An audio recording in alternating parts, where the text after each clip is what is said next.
তারপরে বললাম, তত কেটেচি করতো না। তারপরে দেখলাম কি লাইভে আসছি আর হঠাৎ করে দেখলাম আমার কতগুলো সাবস্ক্রাইবার হয়ে গেছে, একটা ভিডিওতে ভালো রকম ভিউ আসছে। তখনও তোমার দাদা অতটা সিরিয়াস নেয়নি। হচ্ছে হবে, হচ্ছে হবে। আমার নাকি মজা করতো আমাকে নিয়ে, জানো? তারপরে দেখো, অর্থাৎ 1.5 মাসে আমার চ্যানেল মনিটাইজ হয়ে গেছে। হতে পারে উপরওয়ালা যদি সাথে থাকে সামনের মাসে পেমেন্টও চলে আসবে। So cute, thank you.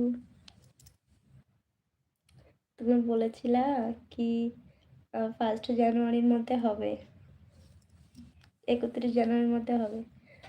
তারপর আমি ভাবছিলাম হবে হবে না, হবে হবে না, এমনটা 2 দিনের ম্যাজিক করে গেছে একদম। 2 দিনে 2,500